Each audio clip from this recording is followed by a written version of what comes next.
12 యూనివర్సిటీల్లో పనిచేస్తున్నటువంటి assistant professors GO21ని withdraw చేసుకోవాలని హైదరాబాద్లో ఉన్నటువంటి విద్యాశాఖ అధికారుల ముందు వాళ్ళ యొక్క నిరసన వ్యక్తం చేయడానికి వెళ్ళాం. ప్రభుత్వం వాళ్ళని పిలిచి మాట్లాడాల్సింది పోయి 900 మందిని ఈ వివిధ యూనివర్సిటీల్లోంచి హైదరాబాద్కి వచ్చినటువంటి 200 మంది మహిళా అసిస్టెంట్ ప్రొఫెసర్లు, 700 మంది పురుషులు ప్రొఫెసర్లు, అసిస్టెంట్ ప్రొఫెసర్లు, మెన్ 700 మంది, విమెన్ 200 మంది, ఇంతమందిని 13 పోలీస్ స్టేషన్లలో పెట్టిండు వాళ్ళని అరెస్ట్ చేసి.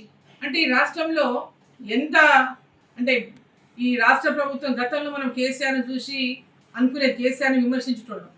ఇలా చాలా హిట్లర్ లాంటి పరిపాలన తెలంగాణలో చేస్తున్నాడు, నిరంకుశమైనటువంటి పాలన చేస్తున్నాడని. ఈరోజు ఉన్నటువంటి ప్రభుత్వం దానికి ఏమీ తీసిపోలేదు. మరి ఇంతమంది అసిస్టెంట్ ప్రొఫెసర్లను ఎందుకు అరెస్ట్ చేయాల్సి వచ్చింది? వాళ్ళని పిలిచి మీరు ఎందుకు మాట్లాడలేకపోయినరు? వాళ్ళకి అడిగే అర్హత లేదా? ప్రశ్నించేటటువంటి అర్హత లేదా? అంటే ఈ రాష్ట్రంలో ఎవరు కూడా ప్రశ్నించకూడదా?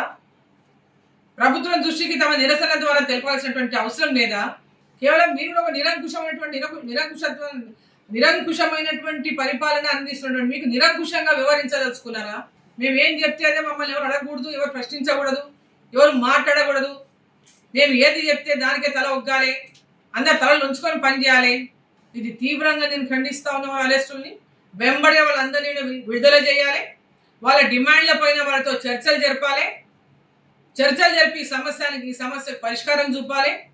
ఖచ్చితంగా వారిని అందరినీ వెంబడే విడుదల చేయాలని చెప్పి మీడియా ద్వారా నేను ఈ రాష్ట్ర ప్రభుత్వాన్ని కోరుతాను. ప్రపంచంలో ఏ మూల ఏ క్షణం ఏం జరుగుతుందో వేగంగా తెలుసుకోవడానికి తొలి వెలుగు వాట్సాప్ ఛానల్ని ఫాలో చేయండి.